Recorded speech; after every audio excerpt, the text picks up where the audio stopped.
ओम शांति। आज बाप दादा ने बंधन मुक्त आत्माओं की निशानियाँ बताई है।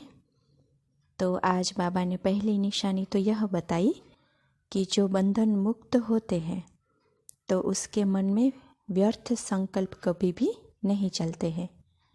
उसका व्यर्थ संकल्पों के ऊपर पूरा कंट्रोल होगा, इसलिए किसी भी परिस्थिति के वह वश नहीं होंगे और कोई भी परिस्थितियाँ आएगी तो उसका सामना वह संपूर्ण रीति कर सकेंगे। फिर बाबा ने बंधन मुक्त की निशानी यह भी बताई कि जो बंधन मुक्त होता है वह सदैव योग युक्त होगा। तो बाबा ने आज बंधन मुक्त की निशानी बताई कि योग युक्त, और जितना योगी उतना ही सर्व का सहयोगी, और सर्व के सहयोग का अधिकार भी स्वतः ही बन जाता है, क्योंकि योगी अर्थात सहयोगी होता है। तो बाबा ने कहा कि जो जितना योगी होगा उतना ही उसको सहयोग भी अवश्य प्राप्त होता है। तो आज 13 मार्च 71 की अव्यक्त वाणी सुनते हैं। आज की वाणी का सार है बंधन मुक्त आत्मा की निशानियाँ। जो भी यहाँ बैठे हैं वह सभी अपने को बंधन मुक्त आत्मा समझते हैं, अर्थात सभी बंधन मुक्त बने हैं व अभी तक कोई न कोई बंधन है। शक्ति सेना बंधन मुक्त बनी है। जो समझते हैं कि सर्व बंधन मुक्त बने हैं वह हाथ उठाए। सर्विस के कारण निमित्त मात्र रहे हुए हैं वह दूसरी बात है, लेकिन अपना बंधन खत्म किया है। ऐसे समझते हैं कि अपने रूप से बंधन मुक्त हो करके सिर्फ निमित्त मात्र सर्विस के कारण इस शरीर में कर्तव्य अर्थ बैठे हुए हैं। तो इसमें मेजोरिटी ने हाथ उठाया।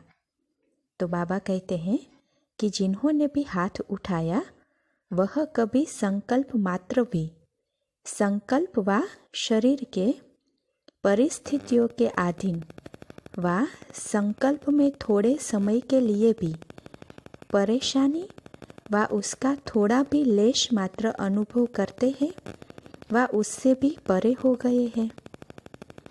जो बंधन मुक्त है तो मन के वश अर्थात व्यर्थ संकल्पों के वश नहीं होंगे। तो देखो बाबा क्या कहते हैं कि जो ऐसे बंधन मुक्त है तो वह आत्माएं व्यर्थ संकल्पों के वश में बिल्कुल नहीं होंगे। व्यर्थ संकल्पों पर पूरा कंट्रोल होगा। परिस्थितियों के वश भी नहीं होंगे। परिस्थितियों का सामना करने की संपूर्ण शक्ति होगी। जिन्होंने हाथ उठाया वह ऐसे है। तो इन बंधनों में भी अभी बंधे हुए हैं ना। जो बंधन मुक्त होगा उनकी निशानी क्या होगी? तो देखो बाबा अभी उसकी निशानी क्या बताते हैं। तो बाबा कहते हैं जो बंधन मुक्त होगा वह सदैव योग युक्त होगा। बंधन मुक्त की निशानी है योग युक्त। और जो योगी होगा ऐसे योगी का मुख्य गुण कौन सा दिखाई देगा? जानबूझ करके बुद्धि का खेल कराते हैं। तो ऐसे योगी का मुख्य गुण व लक्षण क्या होगा? तो देखो बाप दादा क्या बताते हैं कि जितना योगी उतना सर्व का सहयोगी, और सर्व के सहयोग का अधिकारी स्वतः ही बन जाता है। योगी अर्थात सहयोगी। जो जितना योगी होगा उतना उसको सहयोग अवश्य ही प्राप्त होता है। अगर सर्व से सहयोग प्राप्त करना चाहते हो तो योगी बनो। योगी को सहयोग क्यों प्राप्त होता है? तो देखो बाबा क्या बताते हैं, क्योंकि बीज से योग लगाते हो, बीज से कनेक्शन अथवा स्नेह होने के कारण स्नेह का रिटर्न सहयोग प्राप्त हो जाता है। तो बीज से योग लगाने वाला, बीज को स्नेह का पानी देने वाला सर्व आत्माओं द्वारा सहयोग रूपी फल प्राप्त कर लेता है। जैसे साधारण वृक्ष से फल की प्राप्ति के लिए क्या किया जाता है, वैसे ही जो योगी है उसको एक एक से योग लगाने की आवश्यकता नहीं होती। एक एक से सहयोग प्राप्त करने की आशा नहीं रहती, लेकिन एक बीज से योग अर्थात कनेक्शन होने के कारण सर्व आत्माएं अर्थात पूरे वृक्ष के साथ कनेक्शन हो ही जाता है। तो कनेक्शन का अटेंशन रखो। तो सहयोगी बनने के लिए पहले अपने आप से पूछो कि कितना और कैसा योगी बना हूँ। अगर संपूर्ण योगी नहीं तो संपूर्ण सहयोगी नहीं बन सकते, न सहयोग मिल सकता है। कितनी भी कोई कोशिश करे, परंतु बीज से योग लगाने के सिवाय कोई पत्ते अर्थात किसी आत्मा से सहयोग प्राप्त हो जाए, यह हो नहीं सकता। तो देखो बाबा कहते हैं कि इसीलिए सर्व के सहयोगी बनने व सर्व का सहयोग लेने के लिए सहज पुरुषार्थ कौन सा है। तो देखो बाबा बताते हैं कि बीज रूप से कनेक्शन अर्थात योग, फिर एक एक से मेहनत कर प्राप्त करने की आशा समाप्त हो जाएगी, मेहनत से छूट जाएंगे। शॉर्टकट रास्ता यह है। अगर सर्व का सहयोगी सदा योग युक्त होंगे तो बंधन मुक्त भी जरूर होंगे, क्योंकि जब सर्व शक्तियों का सहयोग, सर्व आत्माओं का सहयोग प्राप्त हो जाता है तो ऐसी शक्ति रूप आत्मा के लिए कोई बंधन काटना मुश्किल होगा। बंधन मुक्त होने के लिए योग युक्त होना है, और योग युक्त बनने से स्नेह और सहयोग युक्त बन जाते हैं। तो ऐसे बंधन मुक्त बनो। सहज सहज करते भी कितना समय लग गया है। ऐसी स्थिति अब जरूर होनी चाहिए। जो बंधन मुक्त की स्थिति सुनाई कि शरीर में रहते हुए सिर्फ निमित्त ईश्वरीय कर्तव्य के लिए आधार लिया हुआ है, आधीनता नहीं, निमित्त आधार लिया है। जो निमित्त आधार शरीर को समझेंगे वह कभी भी आधीन नहीं होंगे। निमित्त आधार मूर्त ही सर्व आत्माओं के आधार मूर्त बन सकते हैं।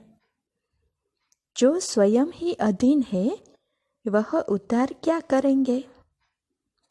इसलिए सर्विस की सफलता भी इतनी है जितनी अधीनता से परे हरेक है।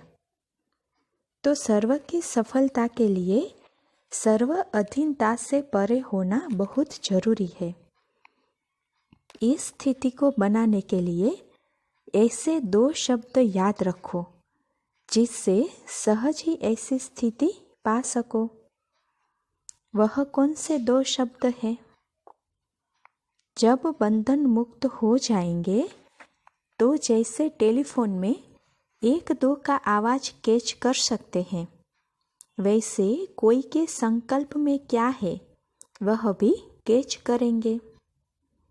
अभी अर्जुन बन रहे हो, इसीलिए सोचना पड़ता है। तो 2 शब्द है साक्षी और साथी। तो देखो बाबा कहते हैं कि एक तो साथी को सदैव साथ रखो, दूसरा साक्षी बनकर हर कर्म करो। तो साथी और साक्षी ये 2 शब्द प्रैक्टिस में लाओ तो यह बंधन मुक्त की अवस्था बहुत जल्दी बन सकती है। सर्वशक्तिमान का साथ होने से शक्तियाँ भी सर्व प्राप्त हो जाती है, और साथ साथ साक्षी बनकर चलने से कोई भी बंधन में फंसेंगे नहीं। तो बंधन मुक्त हुए हो ना, इसके लिए ये 2 शब्द सदैव याद रखना। वह योग, वह सहयोग, दोनों बातें आ गई। अब ऐसा पुरुषार्थ कितने समय में करेंगे? बिल्कुल बंधन मुक्त होकर के साक्षीपन में निमित्त मात्र इस शरीर में रहकर कर्तव्य करना है। अभी इस बारी यह अपने आप से संकल्प करके जाना, क्योंकि आप टीचर्स लोगों को सहज भी है। टीचर्स को विशेष सहज क्यों है? क्योंकि उन्हों का पूरा जीवन ही निमित्त है। समझा? टीचर्स है ही निमित्त बने हुए, तो उन्हों को यह संकल्प रखना है कि इस शरीर में भी हम निमित्त मात्र है। यह तो सहज होगा ना। इन गोपो लोगों को तो फिर डबल जिम्मेवारी है, इसलिए इन्हों को युद्ध करनी पड़ेगी हटाने की। बाकी जो है ही निमित्त बने हुए, तो उन्हों के लिए सहज है। आप माताओं के लिए फिर सहज क्या है? जैसे उन्हों को इस विशेष बात के कारण सहज है, वैसे आप लोगों को भी एक बात के कारण सहज है। तो देखो बाबा क्या बताते हैं कि जो प्रवृत्ति में रहते हैं उन्हों के लिए सहज बात इसलिए है कि उन्हों के सामने सदैव कॉन्ट्रास्ट है। कॉन्ट्रास्ट होने के कारण निर्णय करना सहज हो जाता है।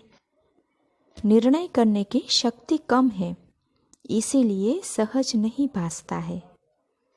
एक बार जब अनुभव कर लिया कि इससे प्राप्ति क्या है, फिर निर्णय हो ही जाता है। ठोकर का अनुभव एक बार किया तो फिर बार बार थोड़े ही ठोकर खाएंगे। निर्णय शक्ति कम है तो फिर मुश्किल भी हो जाता है। तो यह प्रवृत्ति में अथवा परिवार में रहते उनके अनुभवी होने के कारण, सामने कॉन्ट्रास्ट होने के कारण धोखे से बच जाते हैं। जो वरदान के अधिकारी बन जाते हैं वह किसी के अधीन नहीं होते। समझा? तो अब अधीनता समाप्त, अधिकार शुरू। कब कोई अधीनता का संकल्प भी न आए, ऐसा पक्का निश्चय है। निश्चय में कभी परसेंटेज नहीं होती है। शक्ति सेना ने अपने में क्या धारणा की? जब स्नेह और शक्ति समान होंगे फिर तो संपूर्ण हो ही गए। अपने शूरवीर रूप का साक्षात्कार किया है। शूरवीर कभी किससे घबराते नहीं, लेकिन शूरवीर के सामने आने वाले घबराते हैं। तो अभी जो शूरवीरता का साक्षात्कार किया, सदैव वही सामने रखना। और आज जो 2 शब्द सुनाए वह सदैव याद रखना। अच्छा, ओम शांति। ओम